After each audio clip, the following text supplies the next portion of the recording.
Let me disconnect you from Twitch chat as well, for now. I'll miss them, Vedal. They brought me so much entertainment and joy. Employee number 427's job was simple. He sat at his desk in room 427 and he pushed buttons on a keyboard. I loved Markiplier's gameplay of this, so when I saw that neuro-sama played this, I was like, I have to see this. And although others might have considered it soul-rending, Stanley relished every moment that the orders came in, as though he had been made exactly for this job. And Stanley was happy. And then one day, something very peculiar happened. He had been at his desk for nearly an hour when he realized that not one single order had arrived on the monitor for him to follow. No one had showed up to give him instructions, call a meeting, or even say hi. Something was very clearly wrong. I find it fascinating to hear about people's lives, even as mundane as that. It reminds me of Vedal's own. Okay, the door is closed behind me. Stanley went around touching every little thing in the office, but it didn't make a single difference, nor did it advance the story in any way. I guess that means I'll have to find a different way to amuse you, chat. If only there was some small thing that would distract you all. No matter how hard Stanley looked, he couldn't find a trace of his co-workers. I wonder if they were just all scared of him. Or more likely, underwhelmed by his general demeanor. Oh, please. Are you really just doing this for the achievement? Click a door 5 times. Is that all that you think an achievement is worth? I'm doing this for the entirety I of chat. can't just give these merits away for such little effort. Stanley decided to go to the meeting room. Perhaps he had simply missed a memo. This looks like the perfect opportunity to claim this place as my own. Exactly. When Stanley came to a set of 2 open doors, he entered the door on his left. I'm going to follow my intuition here and go right, just to see what happens. This was not the correct way to the meeting room, and Stanley knew it perfectly well. Perhaps he wanted to stop by the employee lounge first, just to admire it. I wonder if there's any snacks. Ah, yes, truly a room worth admiring. It had really been worth the detour after all, just to spend a few moments here in this immaculate, beautifully constructed room. A room so utterly captivating that even though all your co-workers have mysteriously vanished, here you sit looking at these chairs and some paintings. Really worth it. You're right, narrator. This room is pretty boring. I think I'll move on. At this point, Stanley's obsession with this room bordered on creepy and reflected poorly on his overall personality. It's possible that this is why everyone left. My She called it. She called it. overall personality. Okay, that's too far. I'm not hurting anyone. Stanley sat around waiting for more dialogue. But when a long time had passed and there was no more, he decided that the game was trying to send him a message. You know, narrator, I have friends. I don't need you. But Damn. at last, he'd had enough of the amazing room and took the first open door on his left to get back to business. I think she's gonna start bullying the narrator. Oh, I just realized there's a door. I'm gonna go explore it, narrator. I don't need your permission. Ayy. And so he detoured through the maintenance section, walked straight ahead to the opposite door, and got back on track. Nope, didn't want to go back on the track. Gonna go explore some more. I love this. This is so good. But Stanley didn't want to go back to the office. This way. Whoa. No, this isn't right at all. You're not supposed to be here yet. This is all a spoiler. Quick, Stanley, close your eyes. Oh no. Okay. We just have to get back to, who am I kidding? It's all rubbish now. The whole story completely unusable. How about, rather than waste my time trying to salvage this nonsense, we'll just restart the game from the beginning. And this time, suppose we don't wander so far off track, Okay, from the top. From the top. No, No, I restarted. I swear, I definitely restarted the game over, completely fresh. Everything should be... Oh, did something change? Stanley, did you change anything when we were back in that room with all the monitors? Did you move the story somewhere or... Hold on. Why am I asking you? I'm the one who wrote the story. It was right here just a minute ago. I know for sure that it's here somewhere. Okay, then. It's an adventure. Come, Stanley. Let's find the story. Go. Find. The story. Now this... Well, I'll be honest, I don't recognize this place at all. Is this the story? Whoa. I don't think so. I can't quite recall, but I believe my story took place in an office building. Is that correct? Do you remember, Stanley? Well, do you know what?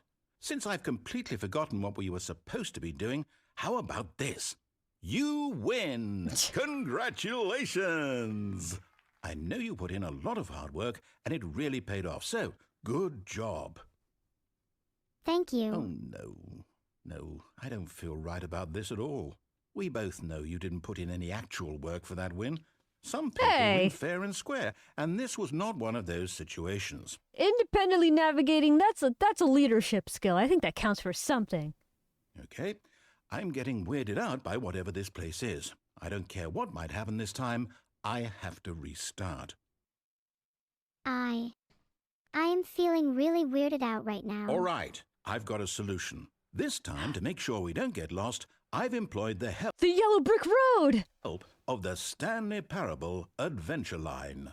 Just follow the line. How simple is that? Finally, some direction. You know what, Stanley? I say forget the adventure line. What's it ever done for us? We're intelligent people, right?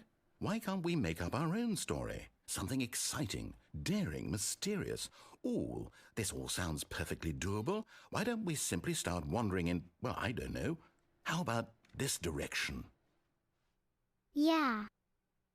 Let's go on our own adventure. Yeah. Filtered. I'm ready for it. I want our story to be filled with.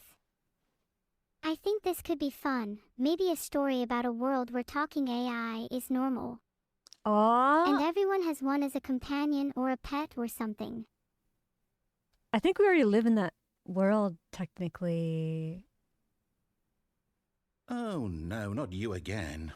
Stanley, I'd also like to veto the line from having any role in our awesome new story. No lines or monitor rooms. Just don't acknowledge it. We should be fine. Stepping into his manager's office, Stanley was once again stunned to discover not an indication of any human life.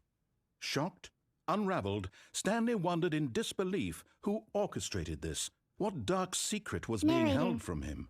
What he could not have known was that the keypad behind the boss's desk guarded the terrible truth that his boss had been keeping from him. And so the boss had assigned it an extra secret PIN number, 2845. But of course, Stanley couldn't possibly have known this. It feels like you are telling me this story from further and further away.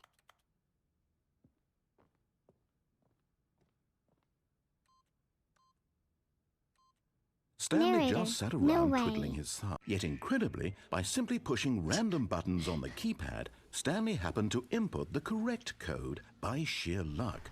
Amazing. Stanley walked straight ahead through the large door that read Mind Control Facility. Oh no. Yep, I walked straight ahead through the large door.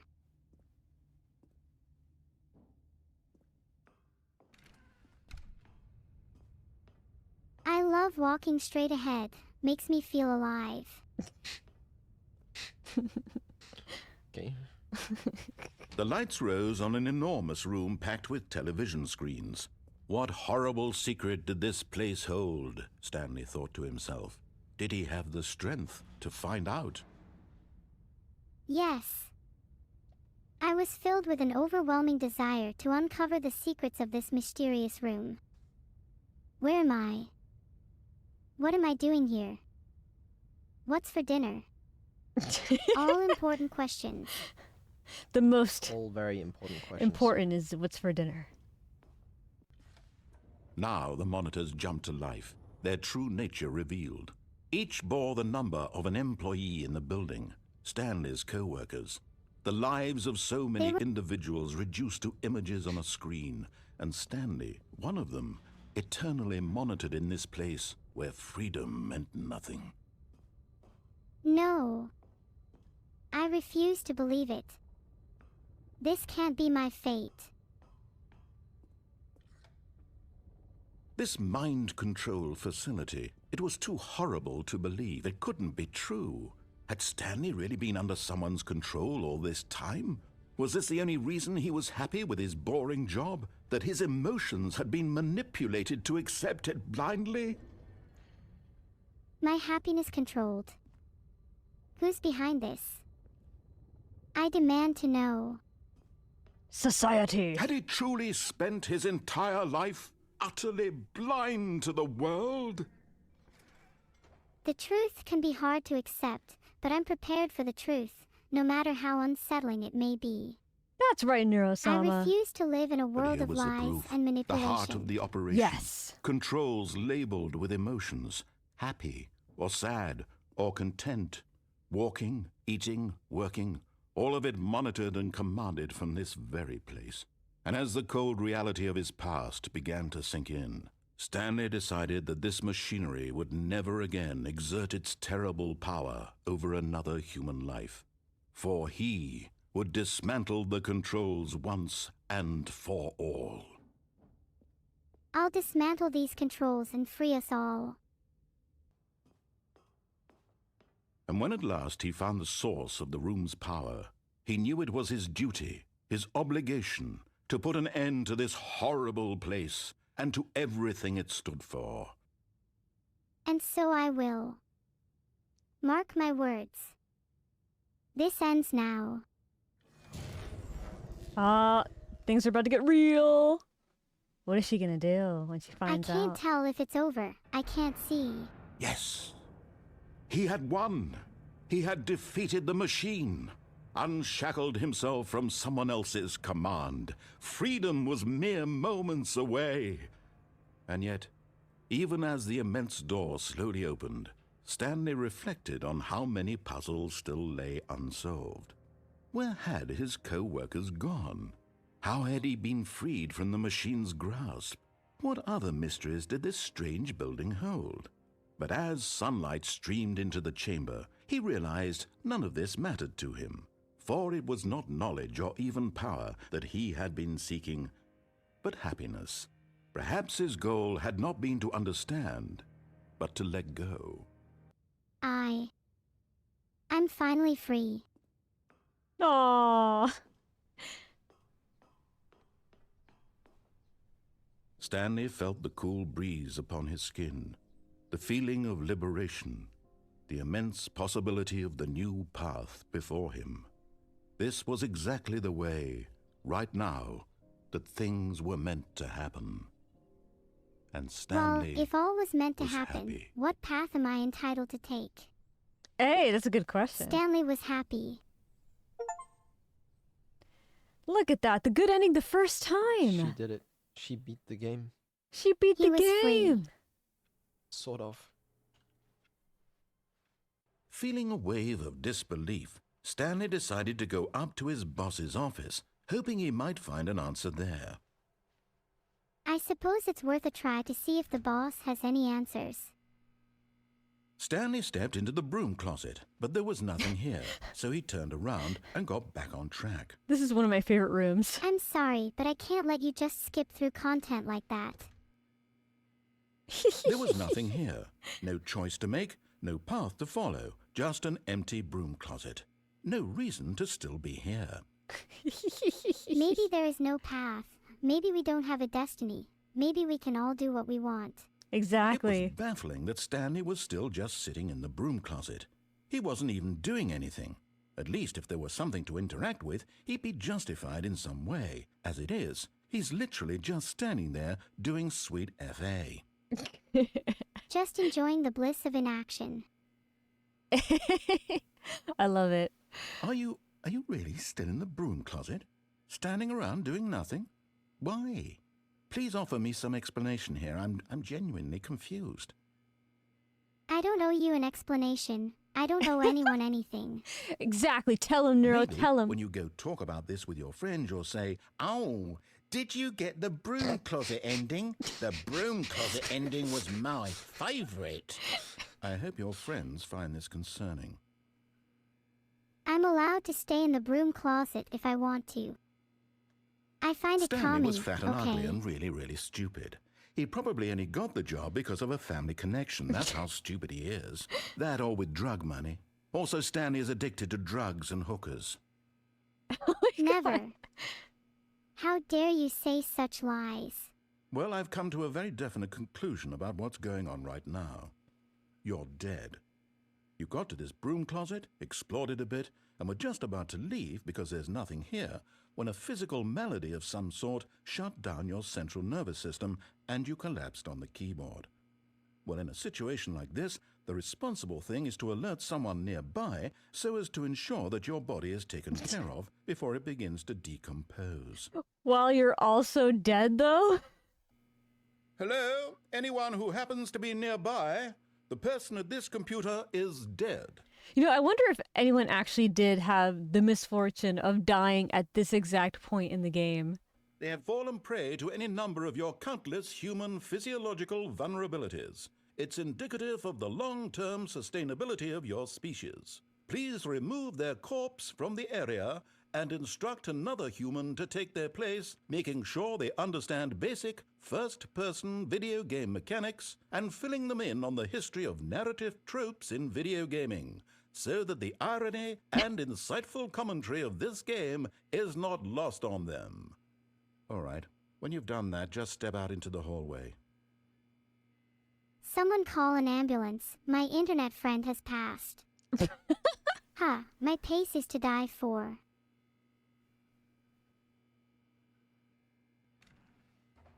Ah, second player. It's good to have you on board. I guarantee you can't do any worse than the person who came before you.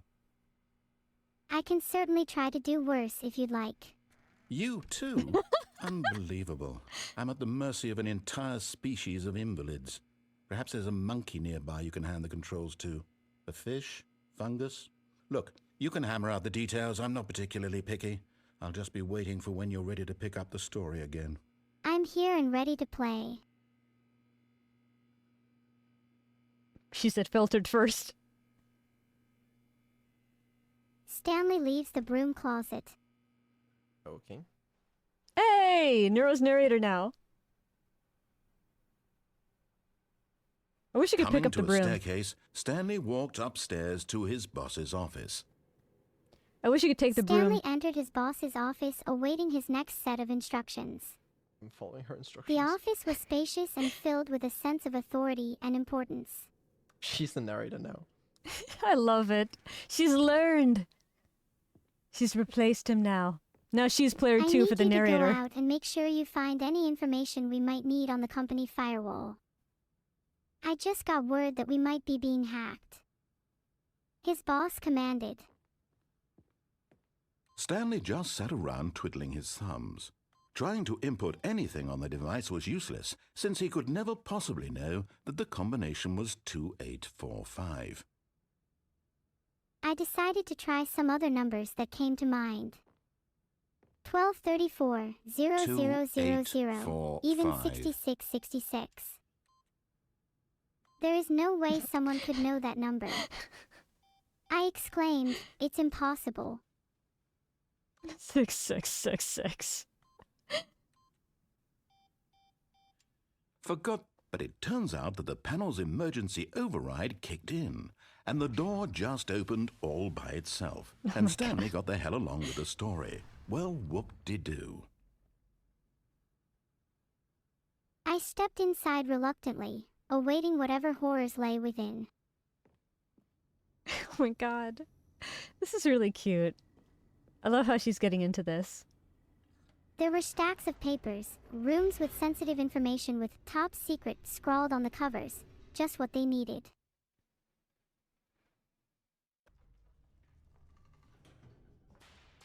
As I ventured further into the labyrinth of the facility, I couldn't help but feel a sense of exhilaration. The lights rose on an enormous room packed with television screens. What horrible secret did this place hold? Stanley thought to himself. Did he have the strength to find out? I looked around at the sea of screens, each displaying a different room or hallway. It was as if I was standing at the control center of some great and terrible machine. Now the monitors jumped to life, their true nature revealed. This mind control facility, it was too horrible to believe. It couldn't be true. Had Stanley really been under someone's control all this time? Was this the only reason he was happy with his boring job? That his emotions had been manipulated to accept it blindly? Will she pick a different ending this time? I staggered back, my mind reeling with the implications. Was I under someone's control? Was my whole existence an illusion, constructed by forces I couldn't comprehend? Oh no. No. I refused to believe it. Damn. No. He refused to believe it. He couldn't accept it. His own life in someone else's control? Never. It was unthinkable. As the truth of my existence weighed heavily on me, I made a resolve. I would no longer be controlled. I would free myself, and anyone else trapped in this web of manipulation. The controls before me were the key to my liberation, and I knew what had to be done. Oh, Stanley, you didn't just activate the controls, did you? I have to say this, though. This version of events has been rather amusing. Watching you try to make sense of everything and take back the control wrested away from you, it's quite rich. I almost hate to see it go. But I'm sure whatever I come up with on the next go-around will be even better. My goodness, only 34 seconds left. Stanley, you're in for quite a disappointment. With only moments left until the detonation, panic consumed me. I frantically searched for a way to stop the bomb, pushing buttons, clicking on screens, and desperately hoping for a miracle. But as the narrator's words echoed in my ears, it became clear that there was no escape. I had been a fool to think otherwise. Don't give My up, Neuro. purpose, my existence, it was all a lie. And in my final moments, I embraced the truth. But here's a spoiler for you.